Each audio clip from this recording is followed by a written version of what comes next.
because it might give away something to somebody. But as was mentioned, so my grandfather, after whom I'm named, David Abromowitz, was born in a little town, a shtetl, in what's now Lithuania, what at the time was part of Russia.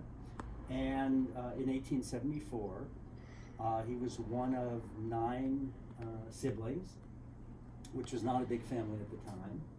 And somewhere around the late 1880s, early 1890s, most all of them moved down to South Africa. And that was a gold rush in South Africa at the time. And for Jews in Lithuania and in parts of Russia, that was the second major destination after coming to the United States. Something like 80,000 Lithuanian Jews moved down to South Africa at the time. And there's a lot of different theories about why that was, but probably because years earlier, the first one went down and wrote back home and said there's opportunity here, and more came. So he went down as a 19-year-old, lived in a frontier mining camp, and apparently was good with horses, spent some time as a bartender, and then after about 5-6 years, uprooted again, went back, married my grandmother, and then came across the ocean to a whole new country. And because he had a sister who was living down in South Jersey with her husband, went down and stayed with them, and then ended up as a peddler. And this is a pretty common story for Jewish families from Eastern Europe of that era. Eventually, after being out with his horse and wagon for about a decade, decided Point Pleasant Beach, or Point Pleasant as it was at the time, there was no difference, was a place to settle. And he settled in town. By that time, he had 3 children. My Aunt Ray was born in 1898. My Aunt Fanny, who later married and became Fanny Kotler, if that's a familiar name for some people, born 1899. And my father, Joe Abromowitz, who was born 1901, he was born the day President McKinley died of his assassination. So in terms of kind of the connections across history. So my grandfather and his wife moved up here, and they eventually started a store in the building on the corner that a lot of us growing up knew as the McLaughlin's building. At the time was the Wheeler building. It was built right after a 1906 fire in Point Pleasant Beach, which burned that whole corner. And he operated a department store. And apparently it did well enough so that after about 15 years, he was able to buy the land across the street, which at that time was just a grove of trees, and build what people think of as the Abromowitz department store on that corner in 1924. And so by that time, even though he was a foreigner, he was pretty well integrated into the community. And the store operated in that location from 1924 until 1979, when my father's health was failing, and my mother and Nate Kotler was by that point a partner in the store. I'll come back to Nate in a second. Wound it down. So, and I haven't lived in Point Pleasant since 1979 and all, but it's great to be back. So that's just a little bit of the arc of family history, and I'm happy to do more family history, but I want to kind of transition into talking about the book. So I don't know about your families, but along the way I heard a lot of stories growing up about the family, about the origins, about the relatives here and there. Some of the stories involve feuds among people over silly things. Some of them involve wonderful things that turned out great. And I sort of filed these away. Now I mentioned Nate Kotler. So My father, born 1901, you may say, gee, that's a long time ago at this point. My father married very late. He was 46 when he married. Like Herman, like mine. Yeah, right. Sort of is, and my mother was 26 at the time. So I am a whole generation off of all my cousins. My cousin Nate Kotler was born 1929. One of two children of my aunt, and they had lived on Oak Terrace. And Nate was sort of the bridge between the generations. Yeah. He grew up around his grandfather, his grandmother, the aunts and uncles, all the old country people. So he heard those stories. I grew up, a generation later, so I only heard things secondhand from Nate. And Nate was the family genealogist, and he could tell you off the top of his head. He would know exactly the lineage, how my cousin Paul Kovnat is related, and all the different branches of the tree, and who lived in Allentown, Pennsylvania, and who did this and that, and could keep it all in his head.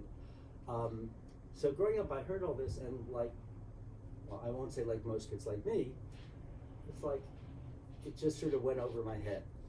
You hear these things, but when I started having, when I had my own kids, and they would get an assignment in school to sort of say, hey, what's your family tree? Where are you from?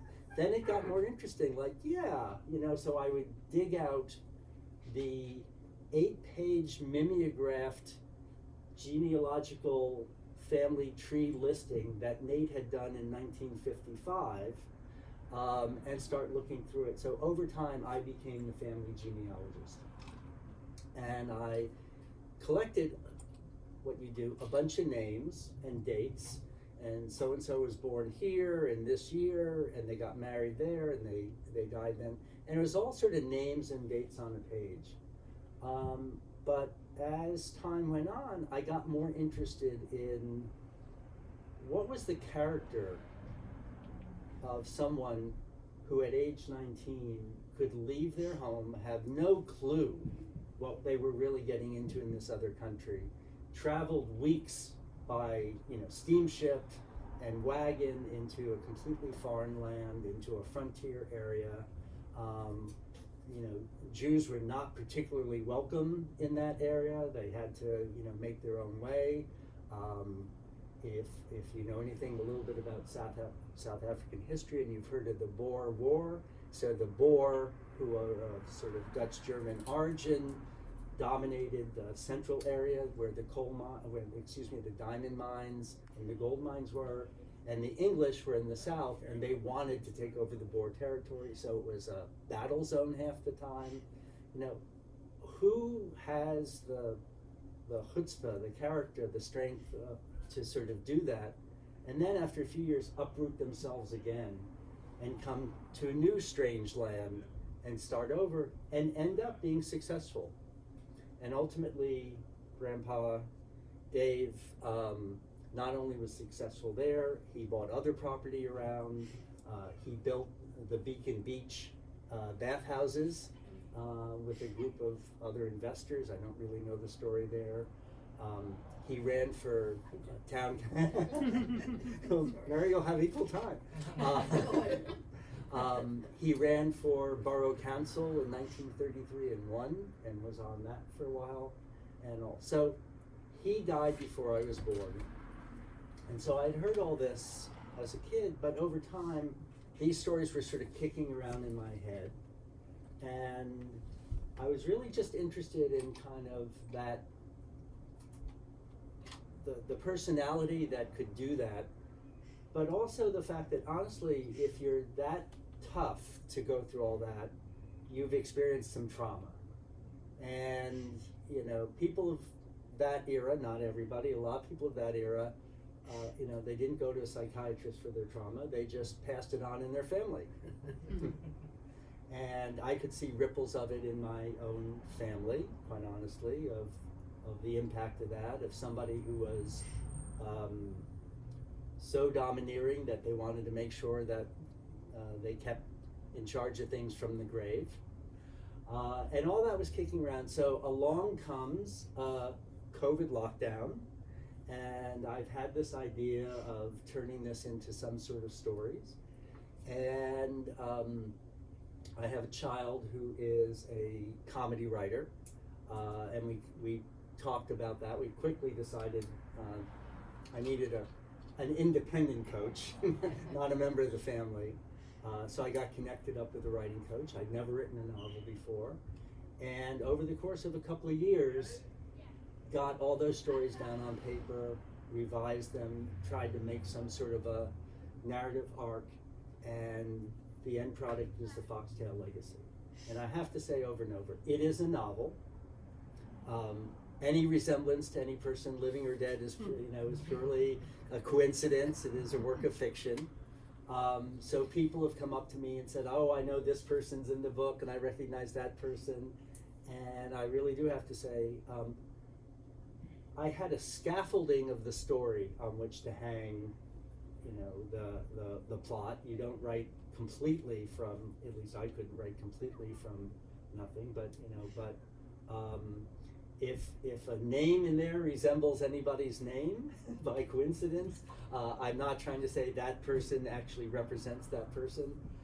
It was fun to use some familiar names and all, and the Jersey Shore is full of very familiar names and tropes that repeat.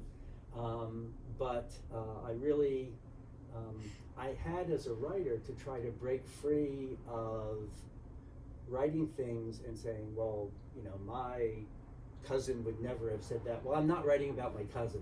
I'm writing about this character, and it doesn't matter if my cousin would have ever said or done that. This is the fun of writing fiction.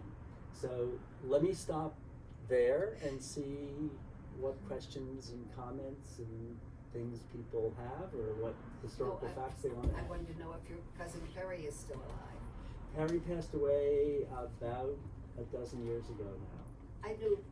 I knew David's mother very well, Roz Abromowitz. She was a firecracker. She looked like an American Indian, very pretty, tall, like 5'10", and hellraiser. She was a wonderful person. Your father was quiet. My name's Swizon. If any of you have been around here for 100 years, we got a store right in the middle of the block. Yeah, I tell people that when my grandfather started the store, as far as I know, I don't remember when the Swizon started. My father-in-law had a dry goods. I have a picture, and that was in the 30s. Okay. And then there was a fire, and he had to rebuild. And Herman, my husband, worked 20 years difference, like your mother and father, 20 years. I walked by for a summer job. And here I am, 60 years. What kind of store was it?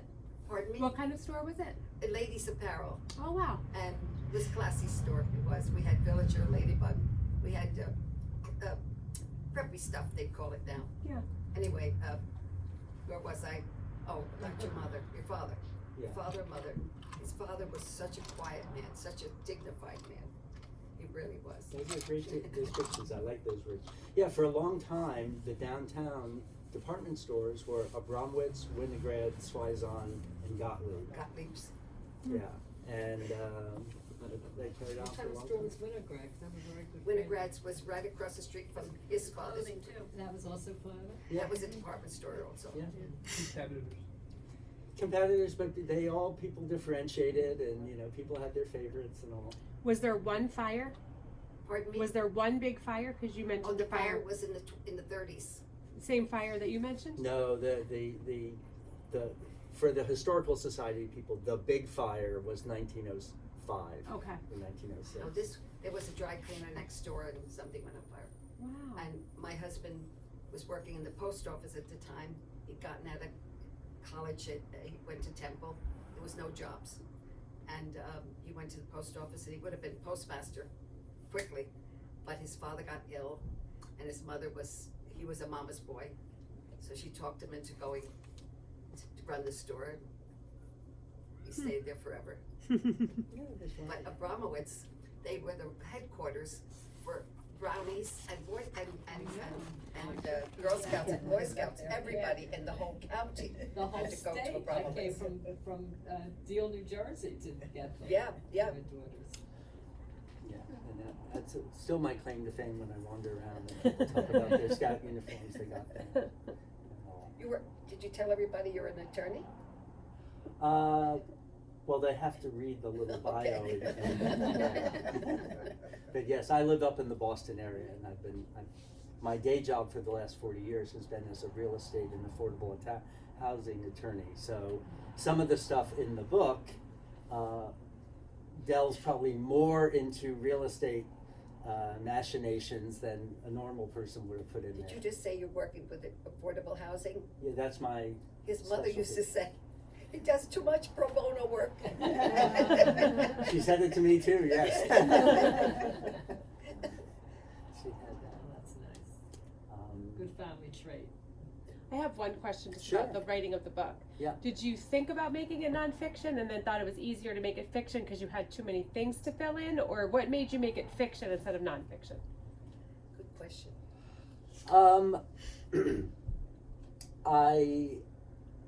I wrote about a 20-page sort of narrative ancestry for my kids, probably 10 years ago, who were not terribly interested in it, but that's neither here nor there, but someday they will be.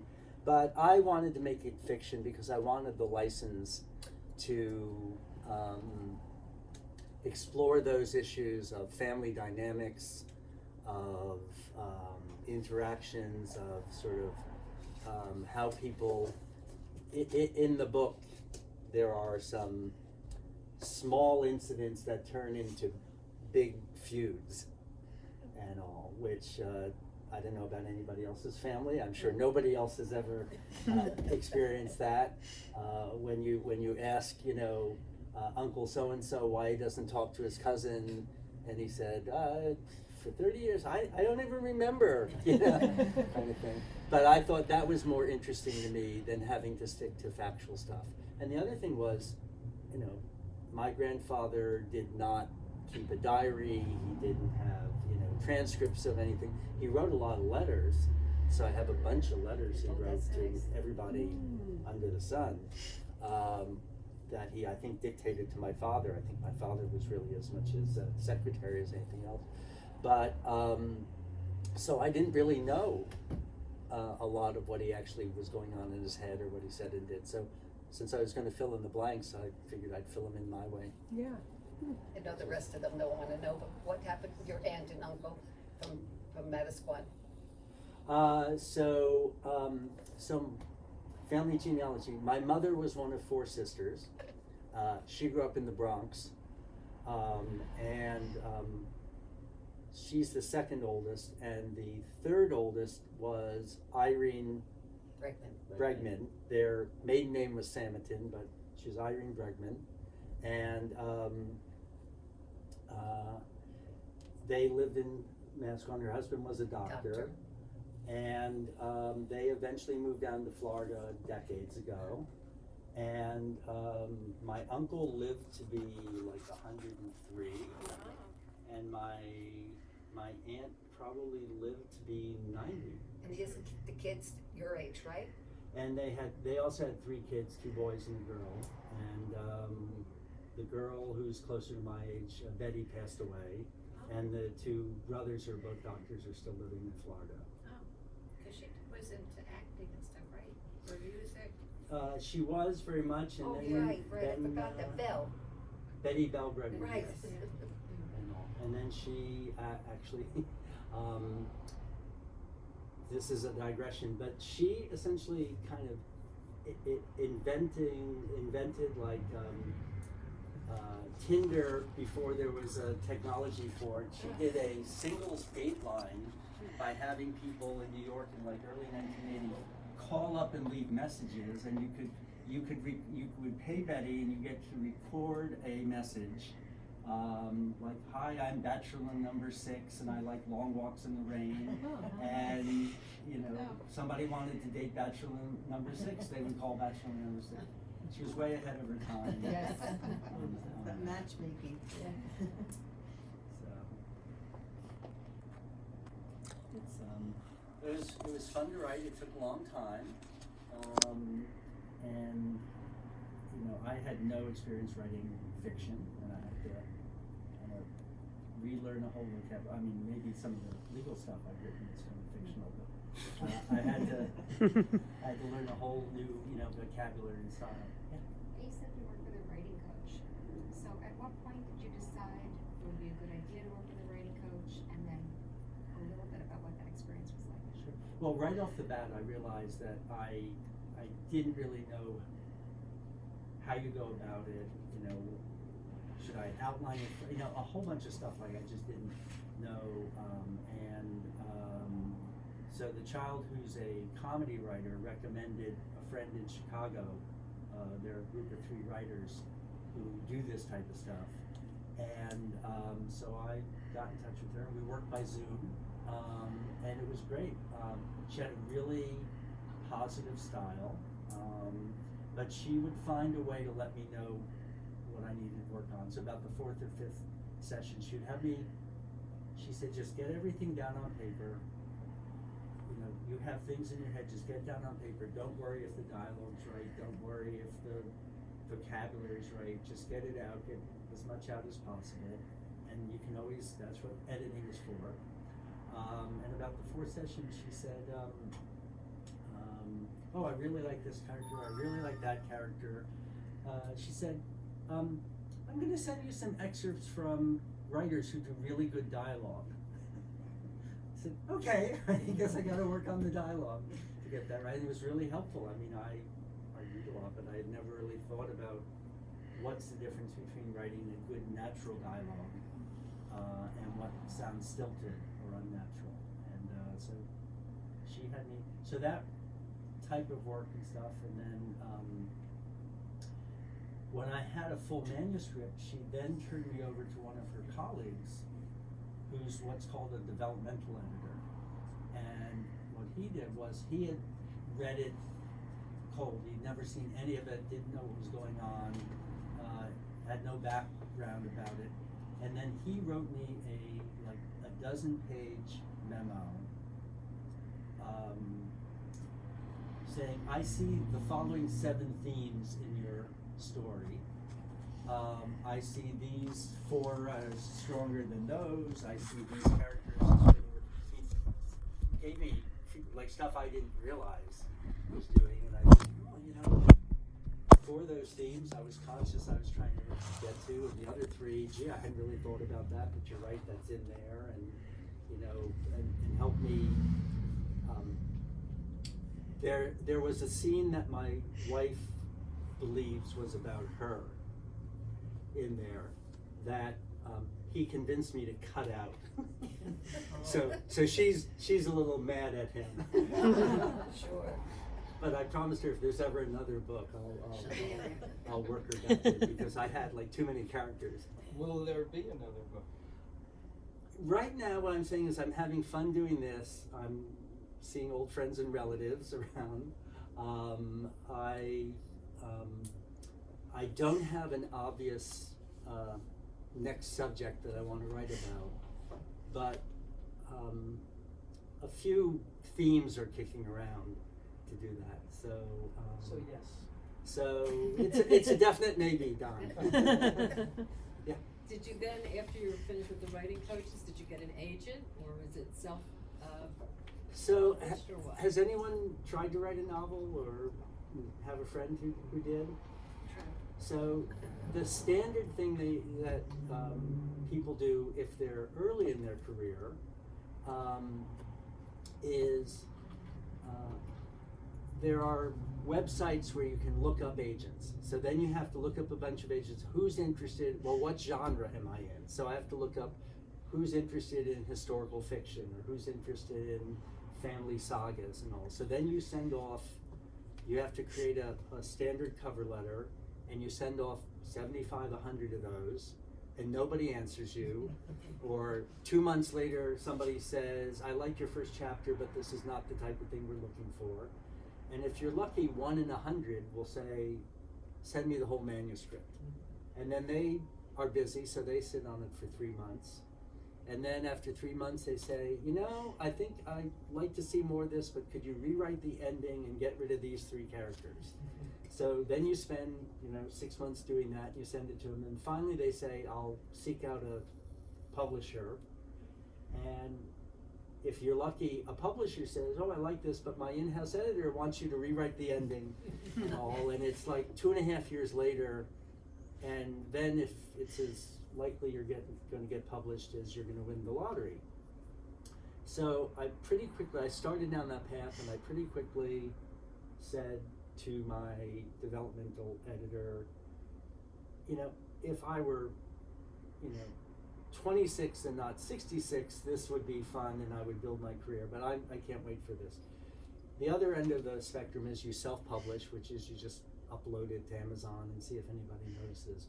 There's a hybrid where there are some independent editors where if you can get somebody who's worked with them to recommend your book to them, it'll actually get directly to them, and then they will say, yes, I'll publish or not. So I was lucky enough to get to Waterside Productions, whatever they're called, and so they're my publisher, which means, it basically means they just handle the arrangements with Amazon and with Ingram. Mm-hmm.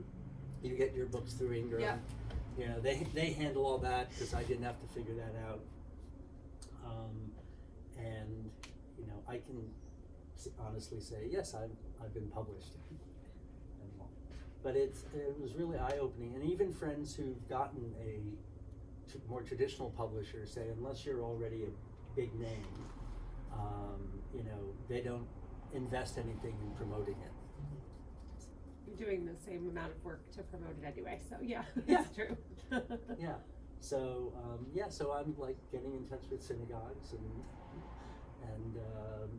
community centers and places where I have a connection or it might be of interest.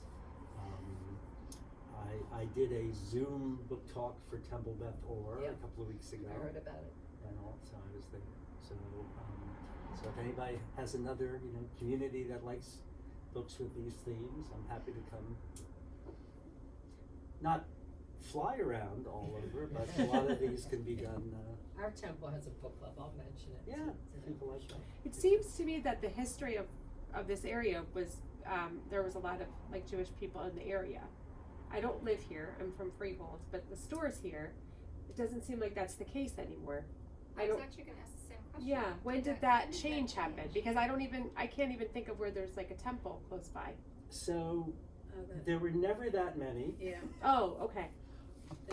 temple was on Van Zyl and 70 in Brick, they sold, cause a lot of people, Right. they changed rabbis, and a lot of people left, and now they're in the process of Trying to get a new I building. think the It's- congregation from St. Thomas, Yeah. from They- Temple Beth War moved to St. Right, Thomas, and there, right? it's a funeral home that was there. Yeah, But the township wouldn't vote. No, I think they finally got through. I think They they did? finally, I heard There's that something they to do finally. with how many parking cars and there's too much traffic.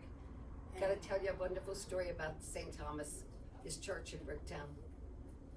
When Beth Orr was selling, they had no building, and the minister from St. Thomas went to the rabbi's house, rang the bell, and he said, "Do you need a place for your services?" And he said, "Yes, we do." He said, "Well, we won't charge you. You can have our gymnasium." And Wow. P.S. How many years has it been now? 3 or 4 years?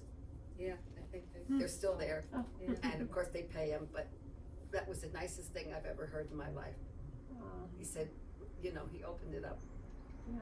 Yeah, because before they had the temple, we had services, I think, by holidays at your parents' or at Nate's house, In the early days, yeah. early. So I was looking into this the other day before I did the Temple Beth Orr talk. So the precursor to the synagogue in Bricktown was the Shore Jewish Women's Club. That's right, your mother was an officer. Which Yeah. started And my your mother. mother too. at the American Legion, right? Yes. Hmm. By the Started railroad tracks. probably around 1950. Yep. And so even though the department stores downtown were owned by, Jewish families, that was about the total of Jewish families Oh, okay. It in was not many. in Point Pleasant Beach at the time. So Don and I are high school classmates. So in our class, I was the only Jewish kid, and 2 years ahead of me was Paul Weiss, and maybe 2 years behind me there was somebody else. So our tiny high school of whatever we were, 450 kids at most. There were maybe 3 or 4 Jewish kids at any one time. Oh. And all. So this Shore Jewish Women's Club covered, you were in, My mother. Little. yeah, the Ratners were 15 miles away, 10 miles away? No, 6 miles. 6 miles away. Well, it could be more from my house is 6, Yeah, so right, maybe right, it's right. like 8 miles So away it from here. covered a big area. Oh, yes. Manasquan, Point Pleasant Borough, sometime as far as Tom's River. Yeah. So those people got together. They had first a women's club, and so what Randy was alluding to was, they needed places to gather that they didn't own. So my backyard was where we built a sukkah, and also I've got some pictures for that. So it was a wandering congregation for a while, and then I don't know, like 1965 or so, they got the land in brick and built that. It looked like a Methodist church. That one looked like a one-room Yeah, schoolhouse. It is The pretty original. plain Yeah. and all. Okay, I'll change the subject. Yeah. The gentleman on the front of the book, anybody you're familiar with? So one of the things I learned is, like, I don't have any graphic talent, so when you want to publish a book, you got to get a graphic designer. So I got a graphic designer, was recommended by my writing coach, and we tried different things. And I said, well, I've got some pictures I'll send you. And so the person on the cover, that's actually based on a picture of my grandfather when he was all dressed up for, I think, my parents' wedding, in the top hat and tux and the whole bit. And I always thought of him as the Monopoly man. and all. And then in the background, sort of faintly in the background of that is Is that his cart? he's the young man with his peddler cart. So that's his, shadow in the background, and that's from a photo that actually my cousin Harry somehow had, which I can't find. Which I have it in the newspaper. yes, you got the same newspaper. Yeah. So I got it from the newspaper, it was perfect for not to have much detail because all I have is a black and white newspaper photo. So my brother-in-law tells me the story of his aunt on his mother's side, so I'm sure she was related to you, who had a fruit cart in Philadelphia. Cart that looked just like this. And he used to, when he was a little boy, he used to help her out, and she would say, don't let anybody take anything, but if it's somebody poor, don't say anything, let them take it. My granddaughter happens to live in that neighborhood on that street right now, and it's like Greenwich Village in New York, and it's called Northern Liberties in Philadelphia. And when, Paul was really excited to know that was the street his aunt had the fruit cart. It's great discoveries about Yeah. sort of them from the era. Yeah. Joy, you want to add anything? I didn't know if you realized. I haven't said a word. We're cousins, Oh, but we haven't seen each other in quite a while, Yeah. and I didn't get any taller. I won't take everybody up with what I did with the book, but I recognized a lot of those characters. Or you think you did. No. There are templates. Oh, wow. Ed had a couple of questions. cousin. on it. Okay. Right. We'll have a private session Right. after. No, my grandparents, Ray was my grandmother, okay. and she had wieners in Seaside. Wieners at Seaside, the furniture store. furniture and a department store. That's right, that's right. And those buildings are still there, the apartments above it. Yeah. Her house was bulldozed down not too long ago. It was always that somebody was gonna buy it someday and put 2 houses on the property. Yeah. Well, somebody bought it and they were gonna put 2 houses on the property, even, there was no sandy damage. And it was 6 inches too short, they had to go for a variance. So, family stories, you know, aren't always It was a accurate. beautiful house in Seastown. Yeah. Did you have another question? I do, building on this lady's question about the gentleman on the cover. If you could answer this without giving away too much of the book. Sure. Okay. If that's the protagonist, who is your grandfather, as the writer, did you find yourself, when you were creating this character that you talked about, did you find yourself more imagining who that character was and who he was, or typically you write what you know, how much of yourself did you build into the protagonist? The way I would answer that is this is, it was a little bit of an advantage to not know a lot about my grandfather, to just know kind of these basic biographical details. You know, I never met the man. As Mary said, my father was a quiet man, so he didn't, you know, talk a lot about his own father and all. So I just knew these biographical details, and what I had to think about was, you know, so what in that person's actual life would shape a character that could do and accomplish what that person did. So I don't think of it as me infusing myself in. I think of it as just I had to leave. They were so taking sort of an empty, you know, sort of a real dots, and now connecting the dots in my way and all. So, and you know, along the way, I heard stories from my wife's family. I heard stories from other members of our family. I heard other friends. You know, you start talking about, oh, I'm writing a book and it's loosely based on some family history, and people start telling you their own history. So there's a real composite in there. And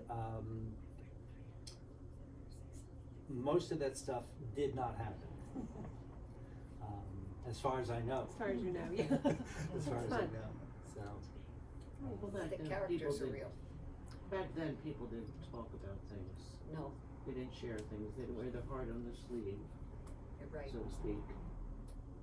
And I mean, I know virtually nothing about my grandmother. She died in the mid-40s. As a woman of that era, you know, that's not who people talked about much. I didn't really know much about her character, so I could make up anything, and did, and it was fun to do, to bring her to life. I'm glad you're still left. Thank you. Well, I have a long drive, so Yes. Yeah, well, I'm thank you. happy That to was kind of really- go around if people have That was really great.